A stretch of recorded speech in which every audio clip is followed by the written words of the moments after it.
Friends, welcome to the full study friends. आज हम लोग पढ़ने वाले हैं क्लास 9 का भारतीय भवन का प्राथमिक गणित का अध्याय फर्स्ट, जिसका नाम है वास्तविक संख्या। तो वास्तविक संख्या को हम लोग अंग्रेजी में बोलते हैं रियल नंबर। ठीक है, ये है पार्ट फर्स्ट 5 वीडियो। यदि आपने पार्ट फर्स्ट से लेकर पार्ट 4 तक का वीडियो कवर नहीं किए हैं तो सबसे पहले पार्ट फर्स्ट से लेकर पार्ट 4 तक का वीडियो कवर कीजिएगा।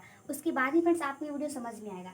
मैं पार्ट फर्स्ट से लेकर पार्ट 4 तक का वीडियो का लिंक इस वीडियो के डिस्क्रिप्शन में दे दूंगी, आप चाहे तो देख सकते हैं। तो आप देख लीजिए तो सबसे बेटर आपके लिए रहेगा। तो चलिए यहाँ पर देखिए, आज का टॉपिक है हमारा कि भाग विधि द्वारा परिमेय संख्याओं का दशमलव निरूपण। यदि हम भाग विधि द्वारा, आपको तो पता है भाग विधि कैसे करते हैं, तो भाग विधि द्वारा परिमेय संख्याओं का दशमलव निरूपण कैसे करते हैं। तो कोई भी अगर हम परिमेय संख्या है उसको हम लोग उसको हम दशमलव में ले जाएंगे तो वो तो दो ही कंडीशन में आ सकता है, शांत में या अशांत में। शांत को हम लोग इंग्लिश में बोलते हैं टर्मिनेटिंग और अशांत को बोलते हैं नॉन टर्मिनेटिंग। ठीक है, तो ये देखिए भाग विधि द्वारा decimal representative of rational number. ठीक है, तो कोई भी परिमेय संख्या है, कोई भी परिमेय संख्याओं को भाग विधि देकर हम उसके निकाल सकते हैं कि वे टर्मिनेटिंग है या नॉन टर्मिनेटिंग है, या शांत है या अशांत है। ठीक है, तो देखिए प्रत्येक परिमेय संख्याओं को, मतलब कि कोई भी परिमेय संख्याओं को दशमलव रूप में बदला जा सकता है। कोई भी परिमेय संख्या उसको हम दशमलव रूप में बदल सकते हैं। ठीक है, ए नंबर में है 7/20, ये एक परिमेय संख्या है, और 11/3 ये भी एक परिमेय संख्या है। तो देखिए इसको हम लोग भाग विधि देकर लिखे, यहाँ पे हम स्पष्ट कर सकते हैं कि कौन से टर्मिनेटिंग है और कौन से नॉन टर्मिनेटिंग है, कौन से शांत है और कौन से अशांत है। तो बहुत ही स्पष्ट रूप से आपको यहाँ पे समझ में आ जाएगा। जैसे देखिए हमारे 7/20 को मैं भाग विधि यहाँ पे दे रही हूँ, तो हमको 20 से हमको 7 में भाग देना है। ठीक है, तो नहीं है यहाँ पे 0 लिख सकते हैं, 20 दिए 60, जो कि हमारा यहाँ पे 10, फिर यहाँ पे लिख सकते हैं 100, तो जो कि हमारा शेष में 0 हो गया। तो चूंकि यहाँ शेष शून्य है, यहाँ पे हम लोग लिख सकते हैं चूंकि यहाँ पे शेष शून्य है, यहाँ पे देखिए शेष में शून्य है, तो यह क्या हो जाएगा, इसीलिए 7/20 जो कि एक परिमेय संख्या है, यह इसका जो दशमलव निरूपण, यहाँ पे लिख सकते हैं कि दशमलव निरूपण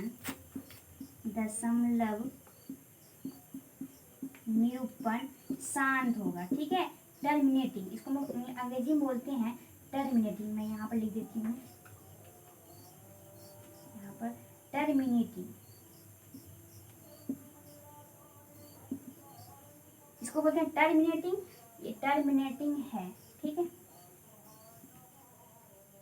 आप इस तरीके से कोई भी परिमेय संख्या लीजिए, यदि शेष में शून्य आ रहा है तो वह होगा निरूपण शांत होगा, टर्मिनेटिंग रहेगा। और यदि यहाँ पे शेष में अगर शून्य नहीं आ रहा है तो वह जो परिमेय संख्या का दशमलव निरूपण होगा वह अशांत होगा, मतलब कि नॉन टर्मिनेटिंग होगा। यहाँ पे देखिए मैं यहाँ पे 11/3 को मैं यहाँ पे भाग विधि से यहाँ पे निकाल सकती हूँ। 3 को हम 11 में भाग दे रहे हैं। ठीक है, 3 3 जो कि हमारा यहाँ पे 2 बच रहा है, 0.0 यहाँ पर हमारा फिर से जो 6 है, इस 6 के ऊपर में इस बिंदु देने से यहाँ पर मीन्स निकल रहा है कि यहाँ पे 6 के ऊपर बिंदु, मतलब यहाँ पे कि 6 की पुनरावृत्ति बार बार, मतलब कि 6 जो है वो बार बार यहाँ पे संख्या आएगी, क्योंकि 3 6 18 फिर यहाँ पे लगाएंगे, क्योंकि 20 हो जाएगा, तो फिर 3 6 18 फिर 2, फिर 3 6 18 फिर 2।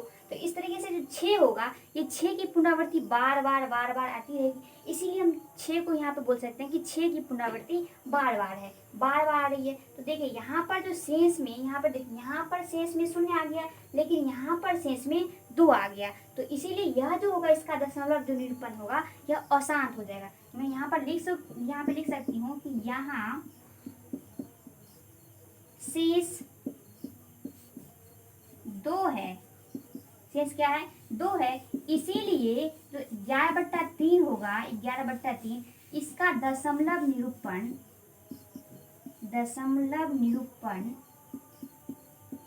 क्या हो जाएगा, मैं यहाँ से इधर लिख देती हूँ, दशमलव निरूपण अशांत आवर्ती का होगा। यहाँ पर अशांत को बोलते हैं नॉन टर्मिनेटिंग,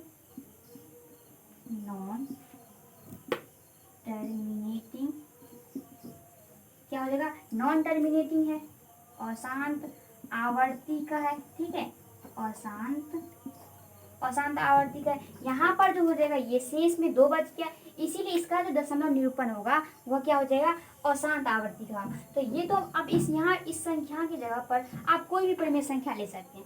मान लीजिए कि यहाँ पर 7/20 है, क्योंकि आपको तो परिमेय संख्या किसे कहते हैं आपको पता ही होगा। तो परिमेय संख्या कोई भी ले सकते हैं। मान लीजिए कि आप 2/9 ले रहे हैं, 23/7, कोई भी परिमेय संख्या, मान लीजिए कि 7/30, कोई भी परिमेय संख्या है उसको हम भाग विधि से ऐसे करके निकाल सकते हैं कि वो टर्मिनेटिंग है या नॉन टर्मिनेटिंग है, शांत है या अशांत है। तो इस प्रकार से आप कोई भी परिमेय संख्याओं को दशमलव निरूपण कर सकते हैं। तो दशमलव निरूपण करके आप बता सकते हैं कि ये जो परिमेय संख्या है वह शांत है या अशांत है। तो अब हम आगे देखेंगे कि बिना विभाजन प्रक्रियाओं द्वारा, मतलब कि बिना भाग विधि द्वारा परिमेय संख्याओं का दशमलव निरूपण कैसे करते हैं। तो आप पहले सबसे पहले इसका स्क्रीनशॉट ले लीजिए। तो हमारे नेक्स्ट टॉपिक है कि बिना विभाजन प्रक्रियाओं द्वारा परिमेय संख्या का दशमलव रूप शांत होगा या अशांत होगा। मतलब हो रहा है कि बिना यहाँ तुम तो पीछे पढ़े थे कि भाग देकर परिमेय संख्या का जो दशमलव रूप है वो शांत है या अशांत है। तो अब हम लोग पढ़ेंगे कि अब हमको भाग देने की जरूरत नहीं है, अब हम बिना भाग देकर परिमेय संख्याओं को जानेंगे कि उसका जो दशमलव रूप है वो शांत है या अशांत है। तो देखिए, यदि परिमेय संख्या का सरलतम रूप, मतलब कि सरल रूप p/2 की पावर n या गुने 5 की पावर m, तो यहाँ पर n या m, n और m की जगह पर पूर्ण संख्या होगी। ठीक है, पूर्ण संख्या किसको बोलते हैं, तो 0 से लेकर गिनती की 0 से लेकर 1 से लेकर, मान लीजिए कि 0 से लेकर गिनती की सभी संख्या को हम लोग बोलते हैं पूर्ण संख्या। तो 2 की पावर n गुने 5 की पावर m के रूप में बदला जा सके तो परिमेय संख्या का दशमलव रूप शांत होगा। ठीक है, यदि कोई भी परिमेय संख्या है उसको p/2 की पावर n गुने 5 की पावर m के रूप में अगर बदला जा सके तो उसका जो वो जो परिमेय संख्या होगा उसका दशमलव रूप क्या हो जाएगा, शांत हो जाएगा। और यदि परिमेय संख्या का सरलतम रूप, मतलब वही सरल रूप p/2 की पावर n और 5 की पावर m के रूप में नहीं बदला जा सके तो वो जो परिमेय संख्या का दशमलव रूप होगा वो अशांत होगा, मतलब कि नॉन टर्मिनेटिंग आवर्ती का होगा। तो जैसे कि हम यहाँ पर 2 एग्जाम्पल से आपको समझ में आसानी से आ जाएगा कि यहाँ पर देखिए 7/20 है, यहाँ पर 8/75 है। ठीक है, अब इसमें हमको इसमें भाग देने की जरूरत नहीं है, इसे हम बिना भाग देकर हम देखेंगे कि इसका जो दशमलव रूप है वो शांत है या अशांत है। तो देखते हैं हम, यहाँ पर 20 है, यहाँ पर जो अब मान लीजिए कोई भी परिमेय संख्या रहेगा उस परिमेय संख्या के जो हर में जो भी संख्या है उसको हम लोग एलसीएम ले लेंगे। यहाँ पर देखिए 20 है तो 20 का एलसीएम लेंगे, यहाँ पर 75 है तो 75 का एलसीएम लेंगे। ठीक है, यहाँ पर 20 है तो देखिए 20 का हम एलसीएम लेंगे, आपको तो एलसीएम लेना आता ही होगा। यहाँ पर देखिए तो हमारा यहाँ पर आएगा 2 की पावर 2, क्यों जी, यहाँ पे दो आया है इसलिए 2 की पावर 2 और गुने 5 एक बार आया इसलिए 5 की पावर 1। तो यहाँ पर देखिए तो हमारे यहाँ 7/2 की पावर 2 और गुने 5 की पावर 1। ठीक है, 2 की पावर 2 और 5 की पावर 1। तो यहाँ पर देखिए 2 की पावर n, तो यहाँ पर देखिए 2 की पावर 2 है जो कि एक पूर्ण संख्या है, और यहाँ पर 5 की पावर m, तो 5 की पावर मेरा 1 है। तो अगर हमको 2 की पावर n और गुने 5 की पावर m के रूप में बदला जा सके तो परिमेय संख्या का दशमलव रूप शांत होगा, मतलब कि टर्मिनेटिंग होगा। तो देखिए इसमें यहाँ पर हमको इसको बदल, यहाँ पे जो 7/20 था इसको हम p/2 की पावर n और गुने 5 की पावर m के रूप में बदल दिए, तो इसका जो दशमलव रूप होगा वह शांत होगा। तो इसको हम यहाँ पर लिख सकते हैं कि 7/20 का दशमलव रूप क्या हो जाएगा, दशमलव रूप शांत हो जाएगा, शांत है। ठीक है, तो इस यहाँ पर देखिए हमको भाग देने की जरूरत नहीं पड़ी, यहाँ बस इस फॉर्मूले की उपयोग करके यहाँ पे यूज करके हम यहाँ पे लिख रहे हैं कि यहाँ 7/20 का जो दशमलव रूप होगा वह शांत होगा। ठीक है, बहुत ही सिंपल यहाँ पे था। अब फिर देखिए यहाँ पे 8/75 है, तो इसमें भी क्या करना पड़ेगा, 75 का एलसीएम लेना पड़ेगा। तो मैं यहाँ पर 75 का एलसीएम ले लेती हूँ, तो मेरा 3 से यहाँ पर 5 से भी लगा सकते हैं।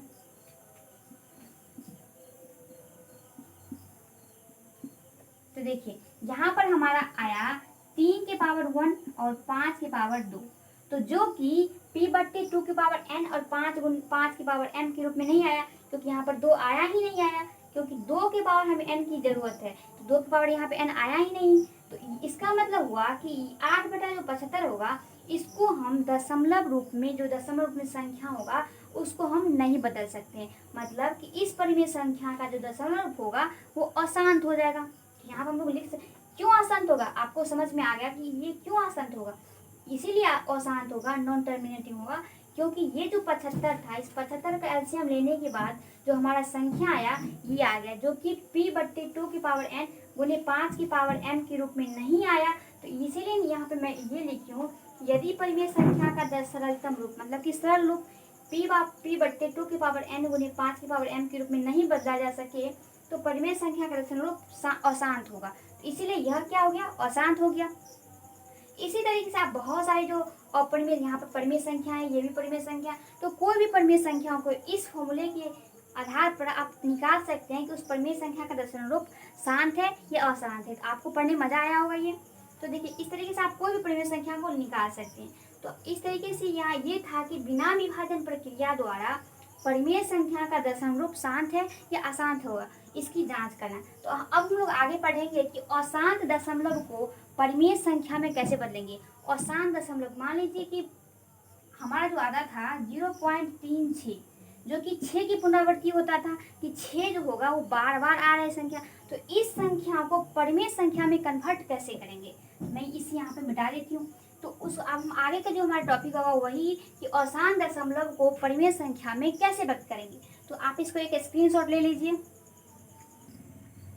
तो हमारा नेक्स्ट है कि अशांत आवर्त दशमलव को परिमेय संख्या में बदलने का नियम।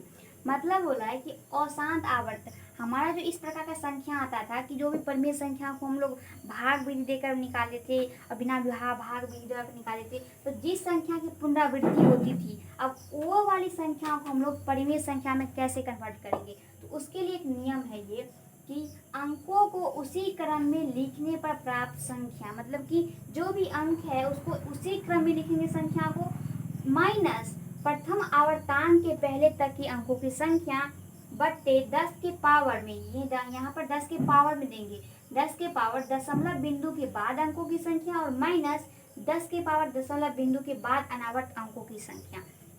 अब आपको इस फॉर्मूला का अर्थ क्या निकल रहा है, आपको इस जो एग्जाम्पल से, इस दो एग्जाम्पल से आपको स्पष्ट हो जाएगा। यहाँ पर देखिए मेरा फर्स्ट है कि 15-0 यहाँ पर 2 की पुनरावृत्ति हो रही है, मतलब कि जो 2 है ये 2 बार बार संख्या आ रही है। तो यहाँ पर हम लोग लिख सकते हैं, पहले अंकों को उसी क्रम में लिखने पर प्राप्त संख्या। तो सबसे पहले हम अंक को उसी क्रम में लिखेंगे। तो यहाँ पर देखिए 15-0-2, इसी को बोलते हैं कि अंकों को उसी क्रम में लिखेंगे। यहाँ पर जितना भी संख्या होता उसको सीधे लिख देते, ना ही ये बिंदु ऊपर में देते और ना ही ये दशमलव देते इसके बीच में, सीधे 15-0-2 मतलब कि 1502 और माइनस, तो यहाँ पर हम माइनस देंगे। उसके बाद है प्रथम आवर्तांक। आवर्तांक किसको बोलते हैं कि जो पुनरावृत्ति हो रही है, पुनरावृत्ति 2 की पुनरावृत्ति हो रही है उसके जस्ट पहले तक की अंकों की संख्या। तो यहाँ पर देखिए, यहाँ पर 2 की पुनरावृत्ति हो रही है 2 से जस्ट पीछे, यानी कि 150। तो यहाँ पर हमारा हो जाएगा 150, उसके बट्टे 10 के पावर होगा, तो 10 के पावर दशमलव बिंदु के बाद अंकों की संख्या। ये जो दशमलव बिंदु है, इस दशमलव बिंदु के बाद क्या है वो संख्या है, 2 ठो संख्या है, तो 10 के पावर 2 हो जाएगा, ठीक है। और माइनस फिर 10 के पावर दशमलव बिंदु के बाद अनावर्त अंकों की संख्या। ये जो दशमलव बिंदु है, ये दशमलव बिंदु के बाद क्या एक तो संख्या है जिसके ऊपर में कि जो संख्या है कि उसकी पुनरावृत्ति वो बार बार संख्या आ रही है, तो वो एक ही संख्या है। तो यहाँ पर हम लोग लिख सकते हैं 1, क्योंकि 2 के ऊपर में ही ये बिंदु है, तो इसका मतलब हुआ कि 2 की पुनरावृत्ति बार बार आ रही है। तो वही यहाँ पे बोला है 10 दशमलव बिंदु के बाद अनावर्त अंकों की संख्या, इसी को बोलते हैं अनावर्त अंक। तो अनावर्त अंकों की संख्या, तो 10 के पावर में यहाँ पर देखिए एक 2 ही है ऐसा, इस संख्या यहाँ पर इस संख्या में है जिसके ऊपर एक दशमलव है, तो वही एक संख्या के ऊपर है, तो यहाँ पर 1 लिखिए। अब इसको सॉल्व करूंगी, तो सबसे पहले आपको 1502 है, इसको भी इस रूप में लाना पड़ेगा। 1502 150 बट्टे 10 का स्क्वायर क्या हो जाएगा, 100 हो जाएगा। और मैंने 10 के पावर 1 से क्या मीन्स यहाँ पे निकल रहा है कि सिर्फ 10 ही है, ठीक है।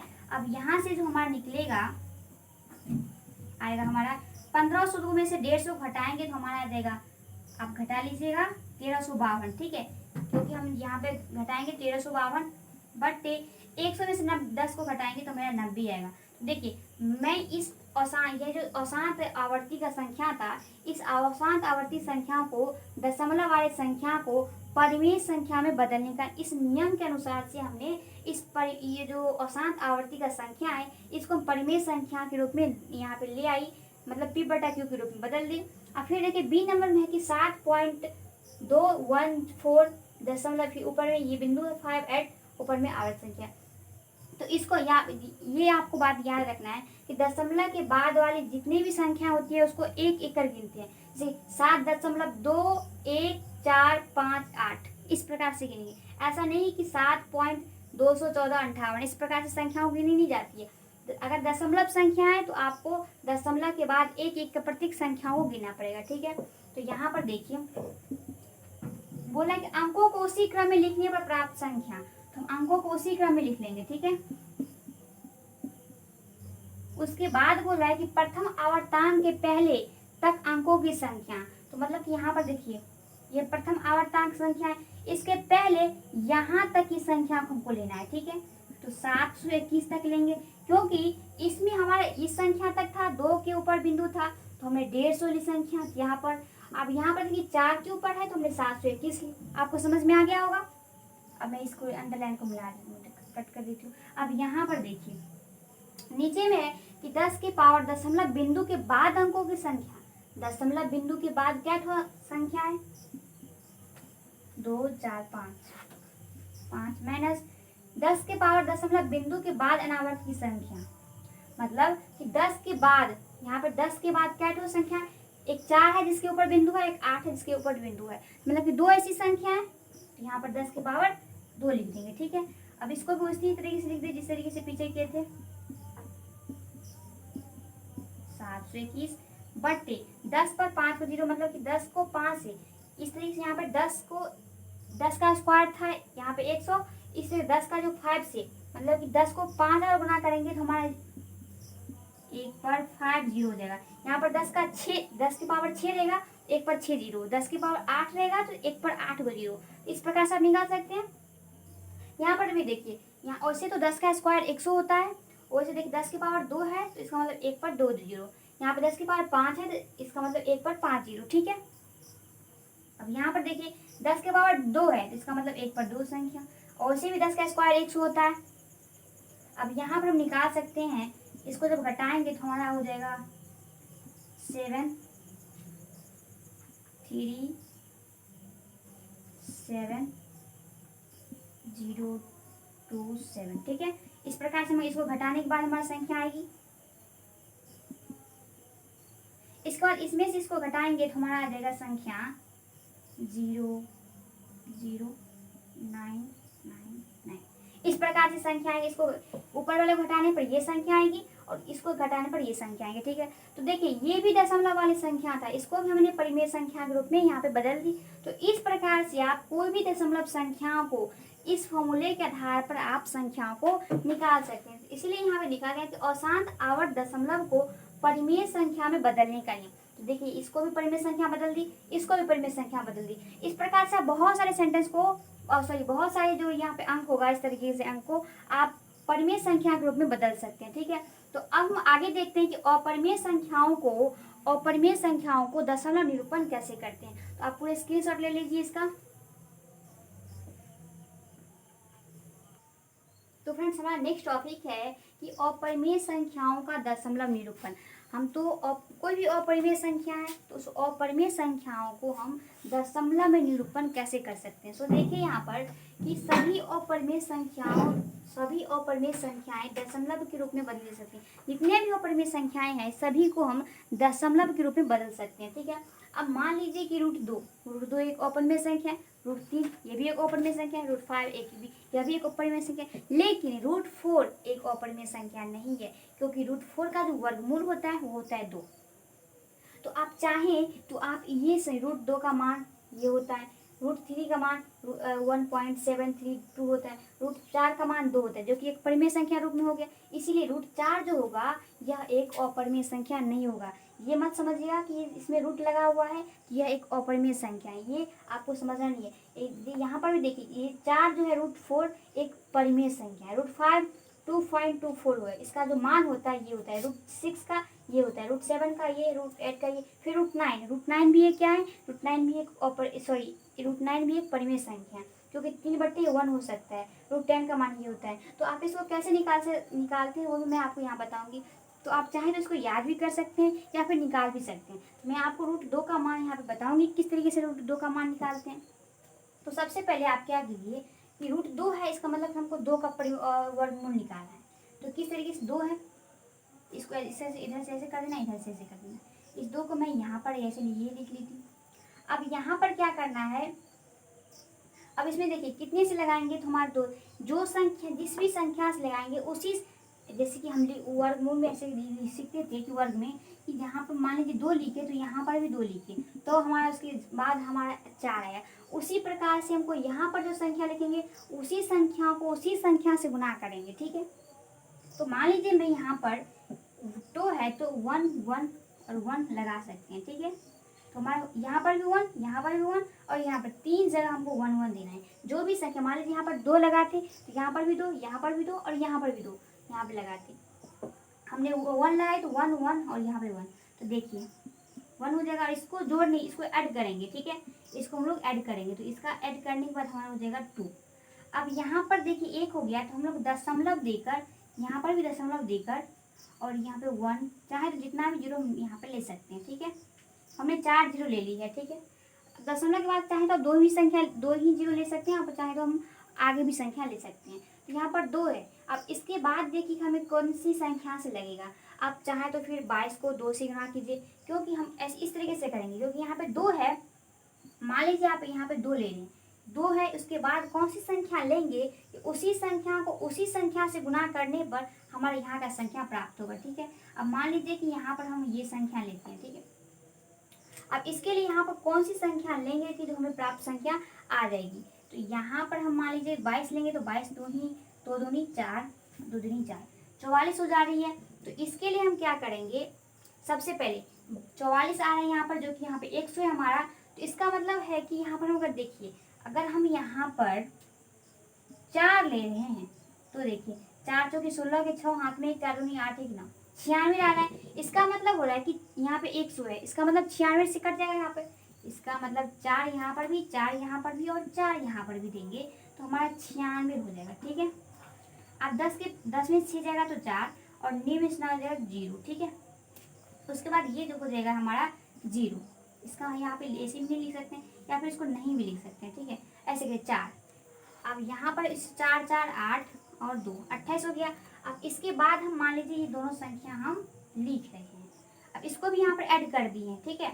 अब 28 है और यहाँ पर हमारा 400 है, तो कौन सी संख्या से लगाएंगे कि हमारा 400 आ जाएगा। तो इसके लिए हम मान लीजिए कि 28, यहाँ पर 28 इसके बाद कोई भी संख्या लगाएंगे इससे बड़ा हो जाएगा, क्योंकि हमें 28 है, इसमें 1 भी लगाएंगे तो हमारे 100, यहाँ पर 28 1 लगाएंगे तो हमारा 281 होगा। लेकिन इससे छोटा है तो हम 2 से लगा कर देखते हैं, यहाँ बड़ा हो रहा है या छोटा हो रहा है।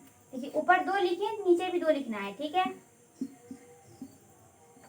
देखिए 564 हो जा रहा है, इससे बड़ा हो जा रहा है। इसका मतलब हुआ कि हमको यहाँ पे 1 से ही लगाना होगा, ठीक है। हमारा हो जाएगा 281। तो इसको नीचे कर देती हूँ। अब देखिए यहाँ पर हो जाएगा 9 1 और 3 से यहाँ 119 हो गया, और यहाँ पर हम करेंगे तो 2 8 और यहाँ पर हमारा 2, इसको भी ऐड किया, फिर 119 हो गया। अब फिर यहाँ पर डबल 0 दे दीजिए, ठीक है।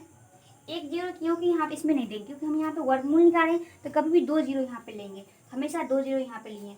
अब 282 हो गया यहाँ पर। इसका अब देखिए यहाँ पर अगर हम 1 से लगाएंगे बहुत कम हो जाए, क्योंकि यहाँ पर हमारा 2 4 5 संख्या और यहाँ पर किसी भी तरीके से हमारा 3 ही संख्या पूरा है यहाँ पर। इसका अगर हम 1 यहाँ पर लेंगे तब पर बहुत कम हो जाएगा।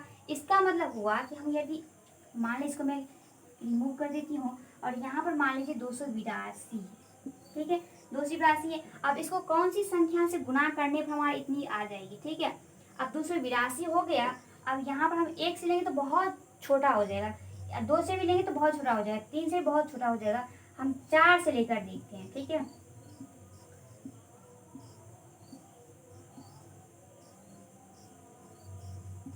यहाँ पर हमारा 15,296 हो गया, ठीक है।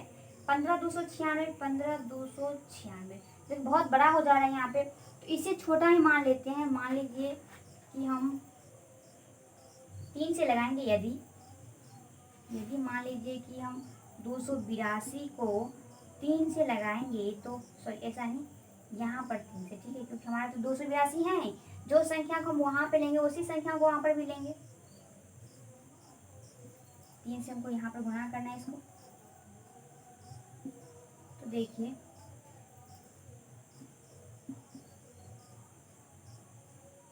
हमारा 8459, यहाँ पे देखिए 8469 है यहाँ पर आ रहा है, जो कि इससे कम है। अगर हम 4 से लगा रहे हैं, यहाँ पर भी देख लीजिए, फिर से मैं 282 यहाँ पर है, इसको मैं 4 से मल्टीप्लाई कर रही हूँ।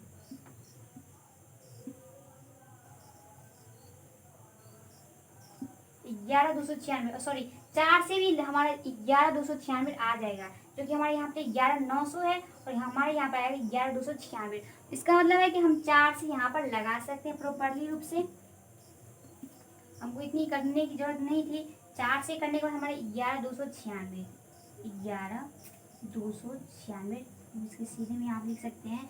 उसके बाद इसको ऐड करेंगे तो 8282 यहाँ पर ये आ गया। अब इसमें से घटाएंगे तो 10 में से गया 4, 9 में से 0, और फिर यहाँ पे 8 हो गया, 8 में से 2 गया तो 6, ये हमारा कट गया, तो 604 आ गया हमारा संख्या यहाँ पर आ गया।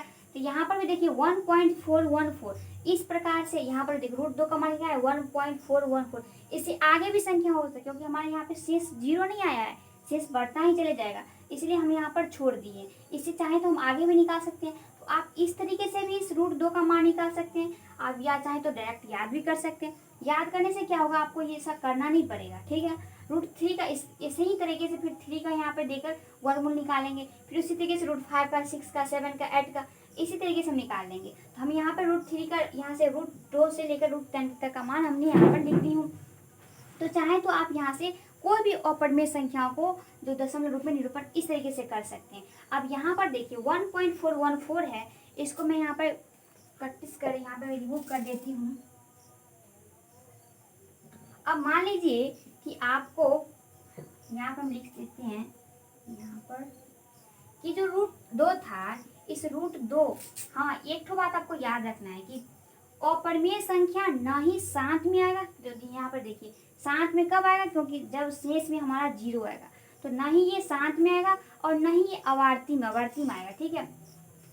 तो न ही ये साथ में आएगा और न ही आवर्ती में आएगा। अपरिमेय संख्या आपको याद रखना पड़ेगा, ठीक है। तो जो भी अपरिमेय संख्या होगा, न ही वो साथ में आएगा और न ही वो आवर्ती में आएगा। तो √2 को लिख सकते हैं कि √2 बराबर, तो यहाँ पर देखिए कि इस प्रकार से हमें √2 का मान हमारे 1.414 आ गया है। तो यहाँ पर हम लिख सकते हैं कि देखिए जो कि 1.414 है, जो कि ना ही शांत है, यहाँ पर जो 2 का मान निकाली हूँ, यहाँ पर न ही शांत है और न ही इसकी आवृत्ति होगी, ठीक है। तो यहाँ पर हम लिख सकते हैं 1.414 है, न ही शांत है और न ही इसकी आवृत्ति है। तो आपको आज ये सारी चीज़ें मैं जो आपको बताई हूँ, आपको समझ में आ गया होगा। तो फ्रेंड्स इस वीडियो में हम लोग इतना ही। हम लोग नेक्स्ट वीडियो में हम लोग नेक्स्ट एक्सरसाइज के साथ मिलेंगे। तो फ्रेंड्स यदि आपको मेरी वीडियो अच्छी लगी तो वीडियो को लाइक, शेयर और सब्सक्राइब जरूर कीजिएगा, ताकि मैं इस वीडियो का इस बुक का जो भी वीडियो अपलोड करूँगी उसका नोटिफिकेशन सबसे पहले आप तक पहुँचे। तो आपको यदि वीडियो अच्छी लगी तो लाइक, शेयर और सब्सक्राइब जरूर कीजिएगा। तब तक के लिए thank you for watching this video.